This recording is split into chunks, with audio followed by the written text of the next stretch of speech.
good too? It's ImVersetile, man. We back for another reaction. Listen, if y'all are wondering why my mic is so fucking close, cause I want it, man. Alright? I want you guys to hear me loud and clear, okay? And I think this is the best option, alright? So from going on, mic is gonna be right next to my mouth, alright? Alright, anyways, today we're gonna be reacting to 25 incredible details in Sparking Zero demo, man. You know what I'm saying? Listen, bruh, I don't got no emotion. You know what I'm saying? Couldn't get the game early, man. So I'm gonna be reacting to some of these, you know what I'm saying, details and shit. I've already watched hella gameplay though. Like, the gameplay looks fucking flawless, you feel me? But we're about to see some of these details and see what's popping, bro. Hopefully I can watch it 720p 60 frames per second. But if I've heard that, man, let's get straight to it. No. Alright, unfortunately I cannot. We're gonna have to watch the shit in 480p, man. Alright, I don't make the rules. Shut up. Alright. During the Summer Game Fest, there was a demo of Sparking Zero featuring 50 characters and 9 playable stages. I couldn't attend the fest and play the demo myself, but many of your favorite creators did, and thanks to them, we have a lot of footage to discuss and break down. So without wasting any more time, let's get straight into the breakdown.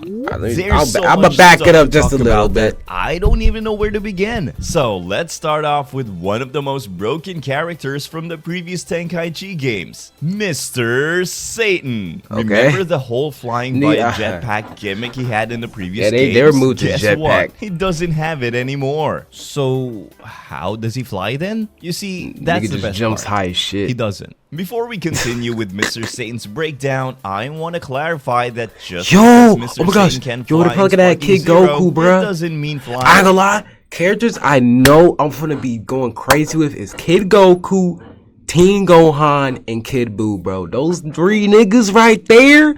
Oh, I'm gonna be stunting. I ain't gonna lie. It's something about the kid characters. Like, pause. All right, like, you know what I mean, bro. Like, they just. Man, alright, whatever. Flying is off limits for all characters who can properly utilize flight, such as Kid Goku, Roshi, and a few others. He can still jump infinitely, though damn, he just nigga. can't fly. As to why they removed his workout routine jetpack and his ability to fly entirely, I have no idea. I always wonder why Hercule isn't as strong as everyone else. No more will Mr. Satan be forced to charge his ki with an invisible aura. I guess he just doesn't. Behold, He doesn't the care. Mr. Satan Show. The devs came up with the most brilliant idea to solve his invisible. Because like, there's people like Vidal that like know key control and stuff, you know. I guess Hercule doesn't, you know, learn that aura shit. issue. Rather than not displaying any aura during charging, actually he'll be strong as hell. Lack of key control, the devs gave him a stage spotlight, showering him with confetti instead of lightning effects. And get this, whenever a character is charging their second half, their stance changes and their aura expands. For example, we have Super Saiyan Goku mid, who does the whole I'm angry pose, but with Mr. Satan, I'm angry! Kinda turn up the lights even more to mimic the explosive aura burst that characters typically get. Really appreciate all the cheeky details they included with Mr. Satan. Explosive waves are back, and they still consume a single point of the skill gauge. During the same battle, we see Buu getting smacked to the ground outside of the ring, but he wasn't eliminated. That's a bit strange. Perhaps the elimination mechanic was disabled during the demo? You can still do this thing. Mr. Satan's explosive surprise is now a super rush attack, whereas before it was a super move, but not a rush type super move. You kind of had to time. I like how the quality looks perfectly normal here, but like when the Sparking Zero comes on, it's fucking dog shit. When your opponent was within reach. Dynamic mess up combo. Guys, if y'all want to donate, and unfortunately $1,000 so I can get a new laptop or wasn't PC, on his side during this free. battle. But if the odds are in your favor, until then, this will happen. Ain't no complaints.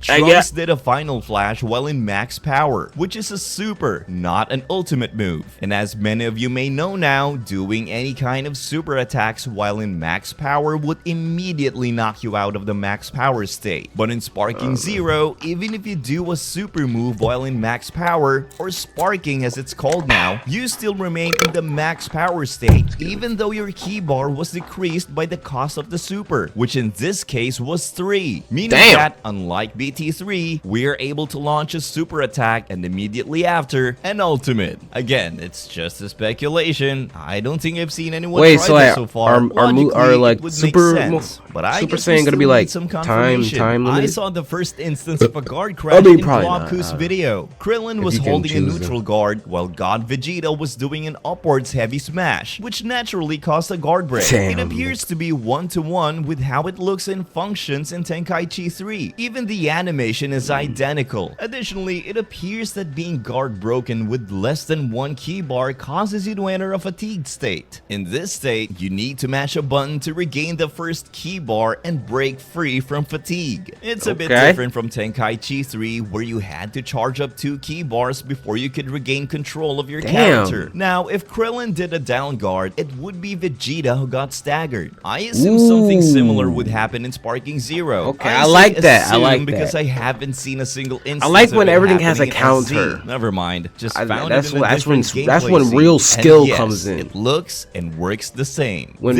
everything has a counter, that's when real skill comes in, bro. Looks a bit like the It's not rush just in like attack some from broken BT3. mechanic. A rush-in attack was basically an extender to your combos. You press the like punch Tekken button 5 times, then X, followed by the punch button again, with the added bonus of choosing the direction from which you want the attack to come, up, down, or neutral. The down punch attack looks identical to the one from Sparking Zero. Yo, I'm finna go crazy, bro. I ain't lie. I'm finna learn all this shit. So, I don't know. It could also be It's been something such a long time since I had a Dragon Ball game to generally get good at. Without having to play the game, it's kinda hard to tell. While watching Syriax's gameplay, I immediately noticed something familiar. I think most of you have performed this attack at least once while playing with Vegeta and never knew the name of it. Well, I didn't know its name either until I looked it up for this video. It's called Rush Key Wave, and you perform it by pressing the punch button 4 times, then holding the key button for as long as you want to charge it. Z Broly had it in BT3 as well, so it's pretty cool that Super Broly also has it. And of course, they didn't forget about Broly's super armor. Although in Sparking Zero, Vegeta manages to stagger Broly on his 3rd hit, whereas BT3 Vegeta needs 4 hits. Maybe they nerfed it a tiny bit for a somewhat balanced that nigga kinda Aki there. The hair physics are on full display here. Glad to see that these attacks are also back. Again, most of you have performed them without knowing their names. They're called heavy finish attacks. Also, just realized a really cool detail. You know how certain characters regenerate their health whenever they transform? Well, I'm happy to say that this feature is back. Broly's full power transformation now replenishes roughly 70% of a single health bar. Even cooler is the fact that this exact same thing happens when you transform into legendary Super Saiyan in BT3. Vegeta's Ki Cannon combo is back. It looks a bit different than it does in BT3, but the combo is identical. 3 presses of the square button plus a chargeable key button for how far you want the Ki Cannon to push the opponent back. Let's take this scene of Vegeta shooting the final flash. See how the blast curves slightly near the end? I think it's implemented primarily to assist with tracking the opponent. Most of these super and ultimate blast attacks were relatively easy to dodge and punish in Tenkaichi 3. So I guess this was their way of slightly buffing them up. And honestly, that's a really cool idea. We haven't seen something like this. I like how we won't be able to like niggas, you already know this gonna be them spammers, bro. Hey, them niggas gonna get punished. Hey, ain't no spamming in this game. You gotta actually time it, bro. Alright?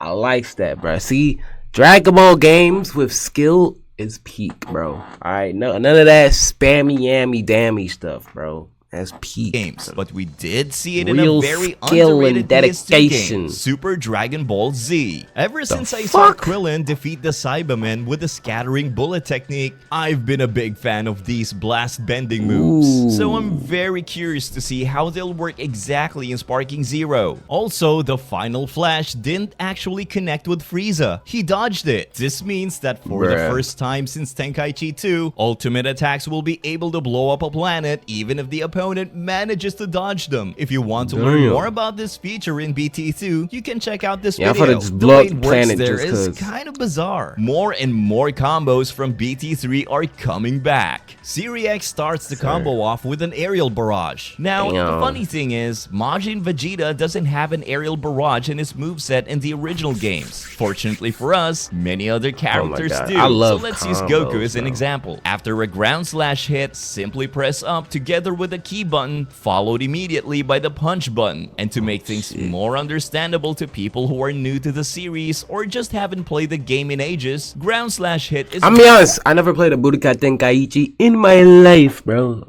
Ain't go cap. The first Dragon Ball game I played was Battle of Z, bro. Everything else, I wanted to buy Raging Blast, but like, I'm pretty sure it wasn't on PS3. Yeah, I didn't have a PS2. My first PlayStation was a PS3, so I couldn't play all those games, man. But I definitely would have, you know. But yeah, bro.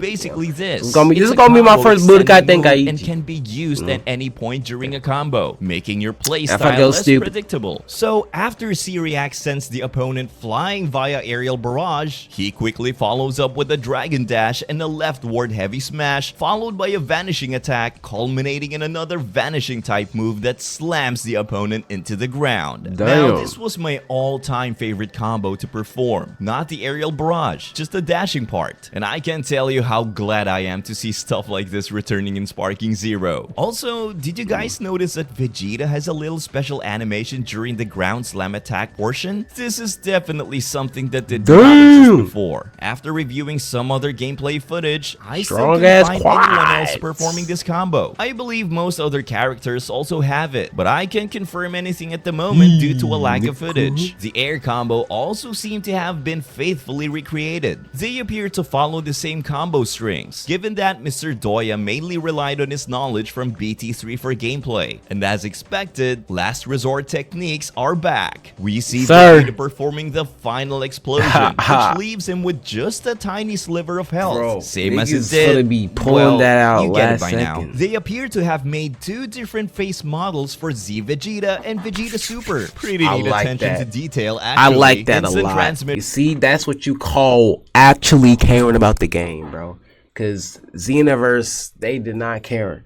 Them niggas could put beginning of Z Goku and fucking Battle of Gods Goku in the same exact clothes. They look the exact same. They look the exact same, and that shit always bothered me because it's like, bro, which Goku am I playing, bro?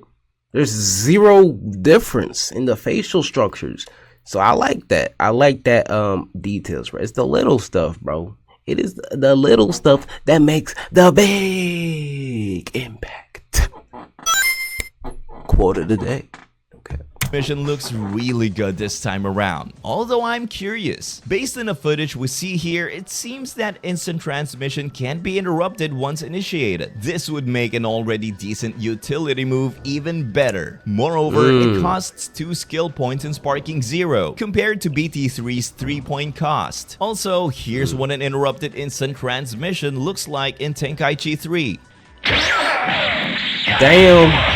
We got caught. Transmission is not the only utility move that's returning. We have Solar Flare, Wild Sense, Solar Flare, Sign, Explosive Wave, Power Up to the Very Limit, and probably many more that have yet to be revealed. Also, let's take a moment to appreciate how good Solar Flare looks in this game. Wait a minute. How is Trunks using... Well, actually, if you read the manga, you would have known Trunks used against Black and... Shut the fuck up. I think I can explain it. Wait. Oh, shit, Trunks? A manga exclusive technique? That's right, fellas. This game is going to introduce manga exclusive techniques. There's also Goku Black's binding technique and Vegeta's Gamma Burst Flash. Now, I know what you're thinking. Is there any chance for manga exclusive characters like Moro, Gas, or heck, Ultra Ego? It seems highly unlikely, but the fact we got manga exclusive moves is definitely a step in the right direction. I know the Super Dragon Ball Heroes game that that's on Steam has The some fuck is manga this? exclusive moves, but definitely no manga exclusive characters as far as I'm aware. nigga just In any exploded case, TN. fingers crossed, I guess. For the first time ever, we have grab clashes. Yeah, Tenkaichi nigga. 3, if two characters attempt to grab each other Grab at the same them. time, their grabs simply cancel each other out. However, in Sparking Zero, well, you don't have to spin your analogs anymore, but you do have to time your first input, after which a button mashing minigame will commence. I ain't There's trying to get no also a stick boost drift. button, which I assume is used to increase your damage if you win. Yeah, I ain't you trying to don't get no have stick to break drift, your bruh. controller anymore, but you Shit, still I have ain't to trying to mash, get no stick so drift. it's kinda pick your poison kind of deal. Forget what I said earlier. Analog spinning minigames are also making a comeback. I guess things haven't changed that much after all. Are his attacks actually shattering the dimension?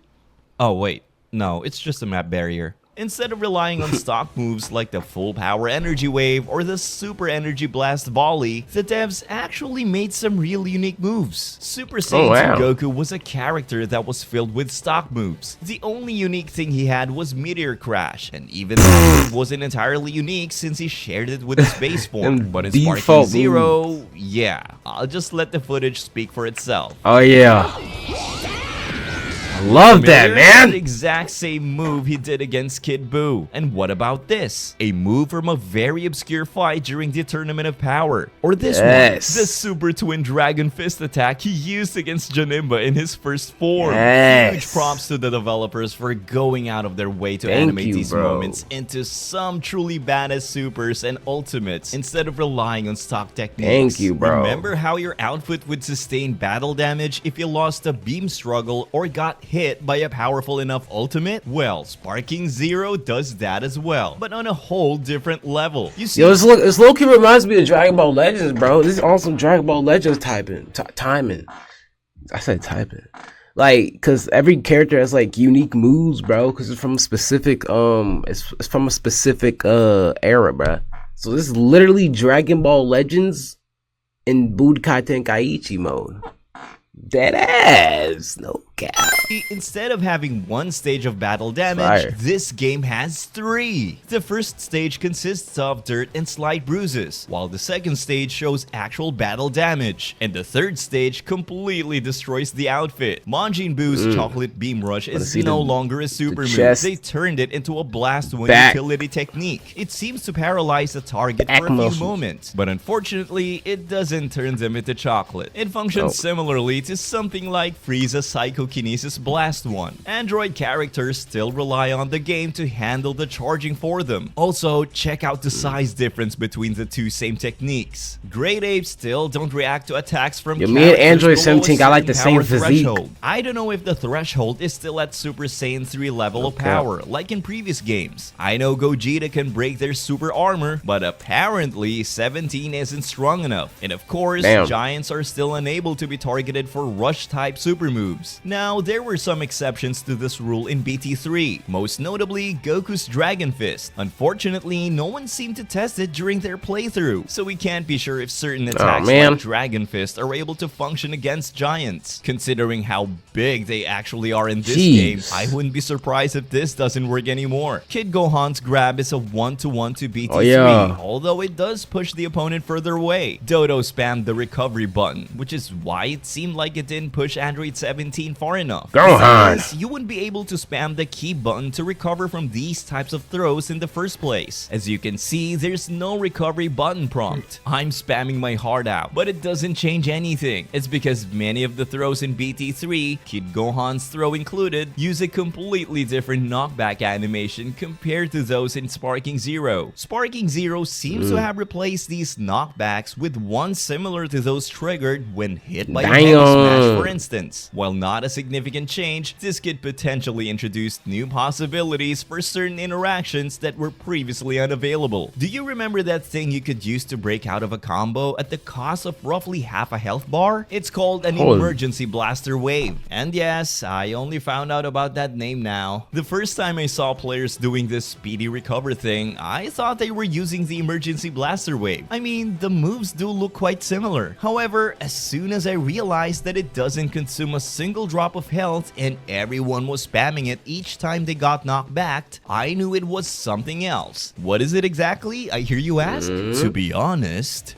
it's nothing more than a simple flashy recovery animation. They weren't lying about being faithful to the original games because they made you charge slower while being underwater. Android 17 has something similar to Vegeta's final explosion, but unlike the final explosion and the rest of the last resort techniques, 17's barrier explosion doesn't leave you with a drop of HP, and he still manages to output damage. No wonder he's the MVP of the Tournament of Power. Blue Goku and Golden Frieza share the same super attack, the no hard feelings hit. And there's a really hard feelings behind it. Remember that brief match Goku and Frieza had during the recruitment process? Yep. It's a callback to that scene. You see that pose Beerus is constantly doing? I think that's supposed to be the auto counter mechanic. Auto counter is a move that you could perform by pressing and holding the guard button after attacking. You enter the counter stance, and if the opponent hits you while in that stance, you do an automatic counter attack. Right after Vegeta's attack connected, Beerus swiftly followed up with a divine flick to the forehead.